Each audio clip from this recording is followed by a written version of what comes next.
The UNIPARTY.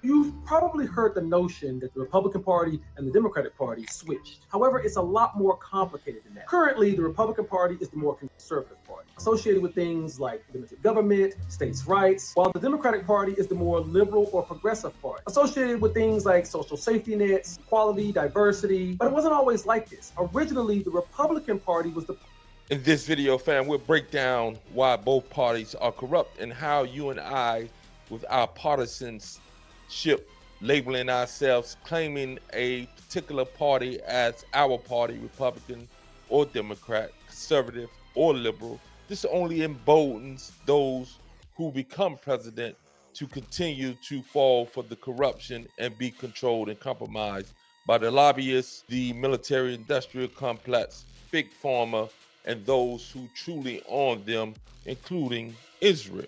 Allow us to allow him to continue to break down the origins of these parties and how they have somehow switched. And then we'll dive into why these individuals, these presidents, are corrupted, and many members of the Congress as well. Allow us to allow him to continue to break down these parties. Allow us to get a freeze going party on. of big government. You see, in the 1860s, during and after the Civil War, the Republican Party was strongly in support of funding big government projects, such as the Transcontinental Railroad, the state university system, and the settlement of the American West. The biggest project the Republicans were in support of was actually Reconstruction, which was all about the protection and empowerment of newly freed African Americans after the Civil War. The Democratic Party was the complete opposite. The Democrats originally were the small government party. They believed in less government intervention with the economy and also states' rights. As a result, the Democrats were the party that actually supported slavery, and obviously they fought the Republicans tooth and nail when it came to Reconstruction policy. And this is one of those things that many individuals fail to recognize, especially those who are Black and who are African Americans. And they think that it has always been what it has been with these parties. The truth of the matter is, in 2025, both of these parties are captured. And again, many of us thought that maybe Trump was an outlier, but it's come to pass that he is compromised in many ways, especially when it comes to the Epstein files and especially when it comes to Israel. They just let a pedophile who was in the Israeli government, who sought out a 15-year-old girl to try to have a sexual encounter. They booked him, they arrested him, and the FBI and Homeland Security allowed him to fly back to Israel out, making him stay here and face these charges. And I have heard nothing come out of the Trump's administration, Pam Bundy, FBI, Cash Patel, all these individuals who push forth this foolishness on X that nobody's above the law. If you're Israeli and you are in the government of Netanyahu, you are obviously above the law. You can solicit a minor for sex and be caught in a sting and be released. This is egregious, and this is under Donald Trump's watch. And this is how I know he is severely compromised. And it is what it is. Allow us to allow him to continue to speak about the parties and their initial ongoings. After the Civil War. This also meant that most Southerners would vote for the Democratic Party for about a solid century after the Civil War. All of this started to change at the end of the 19th century. You see, Northern Republicans became very wealthy during and after the Civil War, so they began to push the Republican Party into a party that favored the rich. But the Democrats were going in the opposite direction. They started to favor a bigger government that could help the working class, particularly after a string of economic depressions in the 1880s and 1890s. This party switch in ideology was set in stone by the 1920s. Republican presidents like Calvin Coolidge and Herbert Hoover were greatly opposed to using the government to interfere in the affairs of business. In fact, Herbert Hoover, who was president when the Great Depression first started, refused to use the powers of the federal government to give people aid during that crisis. But Democratic... That's a very interesting approach that Herbert Hoover took, willing to allow individuals in America to suffer. And this is the same thing that is going on right now. Both parties are the parties of the rich. Make no mistake about it. They virtue signal down to those who have become divisive and who have held on to, I'm a conservative, I'm a liberal, I'm a Democrat, I'm a Republican.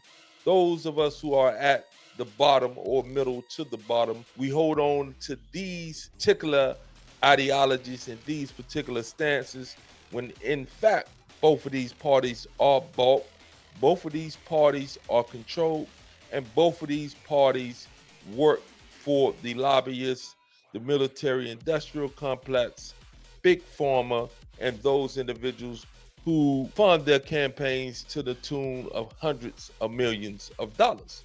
These are the individuals that they represent. They do not represent you. They do not have in your best interest what policies that they will pass. They will give you what we call a bone in order to satisfy you, but it's nothing that can sustain. And this is the rhetoric that you have fell for. You allow them to place you against the other individual based off an ideology that is conservative or liberal. But at the end of the day, those in power, they care not if you are conservative or liberal. They care more about those individuals that have bankrolled them, and they are beholden to these individuals. Trump is a prime example. I voted for Trump, and some of the things that he have given us, which is the bones, which is the tightening up of the border, which was needed, the attempt to deport individuals, which was needed, the attempt to get men out of women's sports, which was needed. However, he has been truly and totally compromised and has come off as a real hypocrite when it comes to the Epstein's file and when it comes to, again, the release of a pedophile who was seeking to solicitate sex with a 15-year-old minor and was caught up in a sting in Vegas. He's an Israeli and he's in Netanyahu's government. They released him and allow him to fly back to Israel, the FBI and the Homeland Security. And I have heard nothing from the Trump administration. He is, again, a vile hypocrite, just like he pushed that Joe Biden and Kamala was. All these presidents, no matter if they're Democrat or Republican, are compromised. Allow us to dive back in. President Franklin D. Roosevelt, who first came to office in 1933, was the exact opposite. Franklin D. Roosevelt greatly expanded the size and scope of the federal government to provide recovery and relief during the Great Depression. So by the 1940s, the Republicans were largely a small government party becoming more and more conservative, and the Democrats were largely a big government party that was growing more and more liberal. And they've been pretty much the same ever since. And again, they're not really the same as far as having these ideologies that are really diverse and separate. It's more of a uniparty, meaning that both the Republican and Democrat representatives in Congress, in the House, in the Senate, are pretty much compromised, controlled, and owned. Save maybe two that I know for sure who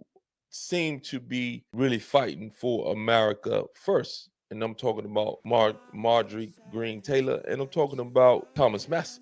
These two individuals seem to have come to a stance where they are American first. They are not capitulating to Israeli demands. They're not capitulating to Trump and his going off strip in order to put Israel first over America first. His big, beautiful bill seems to be a big, abominable bill. All these individuals are corrupt. And until you and I stop emboldening them with these partisan ideologies where we lock into a conservative point of view, we lock into a liberal point of view, and then we allow those who gaslight us into believing that they know what's best, they're gonna do what's best, they're gonna represent us, and that we just need to chill and sit back and trust, you and I will continue to suffer. So if you like this video, please like, subscribe, and comment. Have a beautiful day. Thanks.